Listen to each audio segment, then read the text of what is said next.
প্রিয় ছাত্রছাত্রীরা, আজকে আমি তোমাদেরকে এই ভিডিওর মাধ্যমে ক্লাস 9-এর ইতিহাসের যে প্রশ্নগুলো দেওয়া হয়েছে রায়মার্টিন প্রশ্নবিচিত্রাতে স্কুল নম্বর 2 পেজ নম্বর 389, সেখানে প্রথম পর্যায়ক্রমিক মূল্যায়ন অর্থাৎ ফার্স্ট সামেটিভের যে পরীক্ষা হবে সেই পরীক্ষার যে প্রশ্ন দেওয়া হয়েছে সমস্ত প্রশ্নগুলো আমরা আলোচনা করব এই 389 নম্বর পেজের স্কুল নম্বর 2-এর।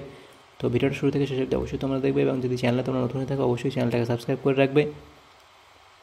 আর আজকে যে প্রশ্নগুলো দেওয়া হয়েছে সেগুলো দেখে নেওয়া যাক। দেখো, এখানে 2 নম্বর যে স্কুল, তো আমাদের 1 নম্বর স্কুল আমাদের চ্যানেল থেকে তোমরা পেয়ে যাবে, সেটা আপলোড করে দেওয়া হয়েছে প্রথম স্কুলের প্রশ্ন উত্তরগুলো। তো আজকে দ্বিতীয় স্কুল বালুরঘাট হাই স্কুল, একের দাগের প্রশ্ন কী বলা আছে, সঠিক উত্তরটি নির্বাচন করে লেখো।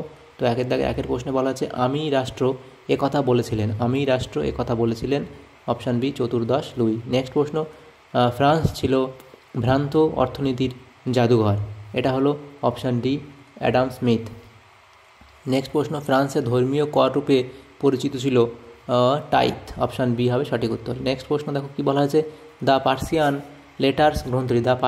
লেটার্স গ্রন্থটি রচনা করেন, এটা হবে মন্তেস্কু, অপশান সি এখানে তোমাদের সঠিক হবে।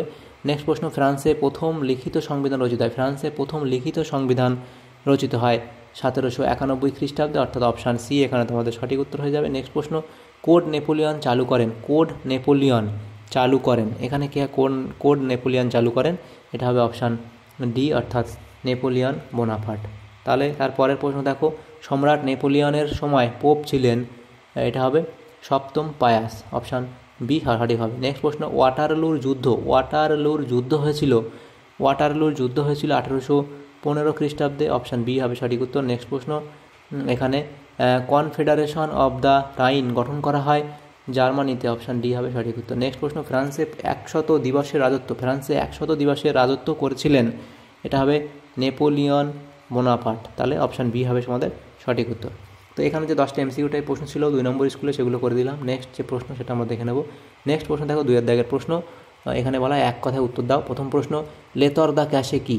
উত্তর লিখবে লেতর দ্য ক্যাশে হলো ফ্রান্সে প্রচলিত এক প্রকার রাজকীয় গ্রেপ্তারি পরোয়ানা। এই পরোয়ানার ভিত্তিতে রাজকর্মচারীরা যে কোনো ব্যক্তিকে গ্রেপ্তার করে বিনা বিচারে দীর্ঘদিন আটক করে রাখতে পারতেন। 2 নম্বর প্রশ্ন বলা আছে কাদিদ গ্রন্থটি কার লেখা? ভলতেয়ারের লেখা। নেক্সট প্রশ্ন, কবে ফ্রান্সে ব্যক্তি ও নাগরিকের অধিকার ঘোষিত হয়? আর 1789 খ্রিস্টাব্দে 26 আগস্ট। নেক্সট প্রশ্ন বলা আছে ফ্রান্সে কবে জাতীয় ব্যাংক প্রতিষ্ঠিত হয়? 1800 খ্রিস্টাব্দে। নেক্সট প্রশ্ন, কবে ফ্রান্সের বিরুদ্ধে দ্বিতীয় শক্তিজোট গড়ে ওঠে? 12ই মার্চ 1799 খ্রিস্টাব্দে। কে বিপ্লবের সন্তান নামে পরিচিত ছিলেন? নেপোলিয়ন। 3 দাগের প্রশ্নে বলা আছে 2-3টি বাক্যে উত্তর দাও, যে কোনো 4টি। প্রথম প্রশ্ন, অ্যাসেম্বলি অব দ্য নোটেবলস বলতে কী বোঝেন? অ্যাসেম্বলি অব দ্য নোটেবলস ছিল উচ্চপদস্থ সম্ভ্রান্ত ব্যক্তিবর্গ, ধর্মপ্রচারক ও রাষ্ট্রীয় কর্মকর্তাদের একটি দল, যা ফ্রান্সের রাজা অসাধারণ অনুষ্ঠানে রাষ্ট্রের বিষয়ে পরামর্শের জন্য আহ্বান করেছিলেন।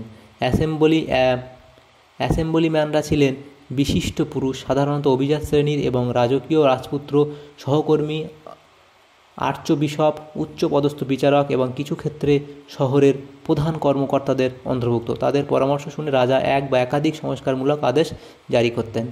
2 দাগের প্রশ্নে বলা আছে ফরাসি বিপ্লবে অংশগ্রহণকারী 2জন মহিলা বিপ্লবীর নাম লেখো। ক্লোয়ার ল্যাকম্ব ও পাওলিন লে। আচ্ছা, নেক্সট প্রশ্ন বলা আছে 3 দাগের প্রশ্ন, ক্যাম্পো ফর্মিও এর সন্ধির ফল কী হয়েছিল? 1797 খ্রিস্টাব্দে নেপোলিয়ন ও অস্ট্রিয়ার সম্রাট দ্বিতীয় ফ্রান্সিসের মধ্যে ক্যাম্পো ফর্মির সন্ধি স্বাক্ষরিত হয়েছিল। সন্ধির শর্ত কী ছিল? ক্যাম্পো ফর্মির সন্ধির শর্ত অনুযায়ী 1 নম্বর, অস্ট্রিয়া ফ্রান্সকে লোম্বার্ডি, জেনোয়া এবং নেদারল্যান্ডের কিছু অংশ ছেড়ে দিতে বাধ্য হয়। দ্বিতীয়, বেলজিয়াম প্রদেশের উপর ফ্রান্সের কর্তৃত্ব অস্ট্রিয়া মেনে নেয়। নেক্সট 4 দাগের প্রশ্নে কী বলা হয়েছে, কনসুলেটের শাসন কি? নেপোলিয়ন 1799 খ্রিস্টাব্দে 9 নভেম্বর ফ্রান্সের ডিরেক্টরি শাসনের অবসান ঘটিয়ে কনসুলেটের শাসন প্রবর্তন করেন। এই শাসন ব্যবস্থায় 3 জন কনসালের হাতে শাসন ক্ষমতা অর্পিত হয়। এতে নেপোলিয়ন ছিলেন সর্বশক্তিমান প্রথম কনসাল। নেপোলিয়ন প্রবর্তিত এই শাসন ব্যবস্থাকে কনসুলেটের শাসন বলা হয়। নেক্সট প্রশ্ন, পোড়ামাটির নীতি কি? পোড়ামাটির নীতি হলো এক ধরনের রণকৌশল। আক্রমণকারী সৈন্যরা যাতে আক্রান্ত দেশের জিনিসপত্র ব্যবহার করতে না পারে, তার জন্য আক্রান্ত দেশের সৈন্যরা নিজেদের জিনিসপত্র নিজেরাই পুড়িয়ে ধ্বংস করে দিত। 1812 খ্রিস্টাব্দে নেপোলিয়ন যখন রাশিয়া আক্রমণ করেছিলেন তখন রাশিয়ার সৈন্যরা যুদ্ধ না করে পিছিয়ে গিয়ে খাদ্য ও শস্য ভাণ্ডারগুলি জ্বালিয়ে দেয়, পানীয় জলে বিষ মিশিয়ে দেয় এবং যোগাযোগ ব্যবস্থা ধ্বংস করে দিয়ে শত্রুপক্ষের অগ্রগতি ব্যাহত করে। এই রণকৌশলই পোড়ামাটির নীতি নামে পরিচিত। 3 দাগের প্রশ্নগুলো হয়ে গেল। নেক্সট 4 দাগের প্রশ্ন, 7-8টি বাক্যে উত্তর দাও, যে কোনো 2টি প্রশ্ন উত্তর করতে বলা আছে। প্রথম প্রশ্ন, সন্ত্রাসের রাজত্বকাল সম্পর্কে লেখো। তো লিখবে, ফ্রান্সের রোবাসপিয়ারের নেতৃত্বে জেকোবিন দল 1793 থেকে 94 খ্রিস্টাব্দে যে শাসন ব্যবস্থা কায়েম করেছিল তা ইতিহাসে সন্ত্রাসের রাজত্ব বা সন্ত্রাসের শাসন নামে পরিচিত। এই সন্ত্রাসের রাজত্ব 1793 খ্রিস্টাব্দের জুন থেকে 1794 খ্রিস্টাব্দের জুলাই পর্যন্ত মোট 13 মাস ধরে চলেছিল। এর পটভূমি বলে সেখানে 1 নম্বর পয়েন্ট, 2 নম্বর, 3 নম্বর এভাবে পয়েন্টগুলো লিখবে এবং তার উদ্দেশ্য লিখবে। 1 নম্বর উদ্দেশ্য, 2 নম্বর, 3 এবং 4টে উদ্দেশ্য এখানে দিয়ে দেবে। পরের পেজে তোমরা লিখবে সন্ত্রাসের ভয়াবহতা বলে লিখবে, সন্ত্রাসের রাজত্বকালে প্রায় 50,000 নরনারীকে গিলোটিন যন্ত্রে হত্যা করা হয়। সন্দেহের আইনে প্রায় 3 লক্ষ মানুষকে গ্রেপ্তার করা হয়। আরও অনেক মানুষ নিখোঁজ হয়ে যান, যাদের অনেককে জলে ডুবিয়ে বা অন্যভাবে হত্যা করা হয় বলে জানা যায়। অবসান বলে পয়েন্ট করে লিখবে 1794 খ্রিস্টাব্দে 27 জুলাই জেকোবিন, জিরান্ডিন ও মধ্যপন্থী দলের আতঙ্কিত সদস্যরা রোবাসপিয়ার ও তার অনুগামীদের বন্দী করে। 28 জুলাই রোবাসপিয়ার ও তার অনুগামীদের গিলোটিন যন্ত্রে হত্যা করা হয়, ফলে সন্ত্রাসের শাসনের অবসান ঘটে। 2 নম্বর প্রশ্ন কী বলা আছে এখানে, ফরাসি বিপ্লবে নারীদের কী ভূমিকা ছিল?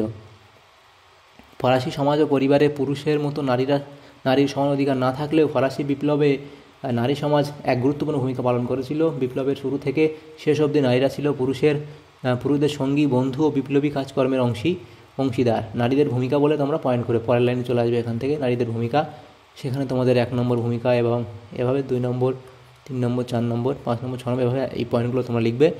শেষে লিখবে মন্তব্য, ফরাসি বিপ্লবকালে বিপ্লবী নেতারা নারীদের রাজনৈতিক অধিকার ও যোগ্যতার প্রশ্নে দূরদর্শিতার পরিচয় দিতে না পারলেও এ সময়ে নারী মুক্তির যে আন্দোলন শুরু হয়েছিল তা পরবর্তীকালে নারী সমাজের অধিকার প্রতিষ্ঠায় সহায়ক হয়। নেক্সট 3 নম্বর প্রশ্ন ছিল কি, টিকা লেখো মহাদেশীয় অবরোধ ব্যবস্থা। মহাদেশীয় অবরোধ বলে পয়েন্ট করে লিখবে মহাদেশীয় ব্যবস্থার বাস্তবায়ন, এই যে পয়েন্টগুলো তোমরা লিখে দেবে, তাহলে এই প্রশ্নের উত্তর হয়ে যাবে। নেক্সট দেখো আমাদের 5 দাগের প্রশ্ন, সেখানে নিম্নলিখিত যে কোনো একটি প্রশ্নের উত্তর দাও। প্রথম প্রশ্ন, ফরাসি বিপ্লবে দার্শনিকদের ভূমিকা কতখানি ছিল তা লেখো। ভূমিকা বলে পয়েন্ট করবে এবং সেখানে দার্শনিকদের ভূমিকা, প্রথমে মন্তেস্কুর ভূমিকা, ভলতেয়ার, রুশো এবং দিদেরো ও এলেমবার্ট, এদের যে দার্শনিকদের ভূমিকা বলে পয়েন্ট করে সেগুলো ডিটেলস এখানে দেওয়া আছে, তোমরা এখান থেকে নোট ডাউন করে নিও। 5 নম্বর লিখবে ফিজিওক্রাস্ট, তারপর দার্শনিকদের ভূমিকার মূল্যায়ন করবে এবং পক্ষে যুক্তি বিপক্ষে যুক্তি, শেষে মন্তব্য লিখবে। সুতরাং এই কথা বলা যায় যে ফরাসি বিপ্লবের সামাজিক, অর্থনৈতিক ও রাজনৈতিক পটভূমি দার্শনিকদের দ্বারা সৃষ্ট না হলেও শিক্ষিত বুর্জোয়া শ্রেণীর উপর দার্শনিকদের রচনার বিশেষ প্রভাব ছিল, যা প্রচলিত ব্যবস্থার সমালোচনা করে ফরাসি বিপ্লব ঘটাতে পরোক্ষভাবে সহায়তা করেছিল। 2 নম্বর প্রশ্ন ছিল কি, কনসাল নেপোলিয়নের অর্থনৈতিক ও শিক্ষা সংস্কার আলোচনা করো। নেপোলিয়নের অর্থনৈতিক সংস্কার বলে লিখবে এবং সেখানে অর্থনৈতিক সংস্কারে পয়েন্ট করবে ব্যয় সংকোচের নীতি, কর আদায়ের গুরুত্ব, ব্যাংক অফ ফ্রান্স স্থাপন, উন্নয়নমূলক কর্মসূচি গ্রহণ। তারপর লিখবে নেপোলিয়নের শিক্ষা সংস্কার বলে পয়েন্ট করে লিখবে 1 নম্বর, 2 নম্বর, এগুলো 3টে পয়েন্ট এখানে লিখে দেবে। নেক্সট 3 দাগের প্রশ্ন ছিল নেপোলিয়নের মস্কো অভিযান আলোচনা করো। নেপোলিয়ন ও তার ব্যর্থ মস্কো অভিযান, অর্থাৎ তিনি সেখানে ব্যর্থ হয়েছিলেন, তো ওটা লিখবে ফরাসি সম্রাট নেপোলিয়ন 1812 খ্রিস্টাব্দে জুন মাসে 6 লক্ষাধিক সৈন্যের এক বিরাট বাহিনী নিয়ে রাশিয়া আক্রমণ করেন, কিন্তু তার এই অভিযান নানাবিধ কারণে ব্যর্থ হয়েছিল। সেই কারণগুলো 1 নম্বর রাশিয়ার পোড়ামাটির নীতি, রাশিয়ার প্রাকৃতিক অবস্থা, রুশ বাহিনীর আক্রমণ এবং 4 নম্বর গুজবের প্রভাব। প্যারিসে মাল্টে নামে এক প্রজাতন্ত্রী সেনাপতি নেপোলিয়নের মৃত্যু সংবাদ রটিয়ে সিংহাসন দখলের চেষ্টা করছে। মস্কোতে অবস্থানকালে এই সংবাদ পেয়ে নেপোলিয়ন সিংহাসন রক্ষার তাগিদে দ্রুত ফ্রান্সে ফেরার সিদ্ধান্ত নেন। উপরোক্ত আলোচনার প্রেক্ষিতে বলা যায় কোনো একটি বিশেষ কারণ নয়, বরং একাধিক প্রতিকূল অবস্থা নেপোলিয়নের মস্কো অভিযানকে ব্যর্থ করেছিল। মস্কো অভিযানের ব্যর্থতা ও নেপোলিয়নের পতন বলে শেষে পয়েন্ট করে লিখবে নেপোলিয়নের মস্কো অভিযানের ব্যর্থতা সমগ্র ইউরোপে নব উন্মাদনা সৃষ্টি করে। নেপোলিয়ন যে অপরাজেয় নন তা প্রমাণিত হলে ইউরোপীয় শক্তিগুলি পুনরায় তার বিরুদ্ধে জোটবদ্ধ হয়। ইংল্যান্ড, প্রাশিয়া চতুর্থ শক্তিজোট গঠন করে নেপোলিয়নের পতন না হওয়া পর্যন্ত যুদ্ধ চালানোর সিদ্ধান্ত নেয়। এছাড়া ইউরোপের বিভিন্ন দেশে নেপোলিয়নের বিরুদ্ধে মুক্তিযুদ্ধ শুরু হলে তার পতন অনিবার্য হয়ে ওঠে। তো দেখো ক্লাস 9-এর স্কুল নম্বর 2 ফার্স্ট সামেটিভের, তো সেখানে যে প্রশ্নগুলো ছিল ইতিহাসের সমস্ত প্রশ্ন উত্তর আমরা আলোচনা করলাম। এর আগে যে স্কুল ছিল সেটারও আমরা প্রশ্ন উত্তর অলরেডি চ্যানেল আপলোড করে দিয়েছি, তোমরা সেখান থেকে সেই প্রশ্ন উত্তরগুলো দেখে নেবে। যদি তোমাদের ভিডিওটা সামান্যতম উপকার এসে থাকে অবশ্যই একটা লাইক করবে। Thank you, thanks for watching.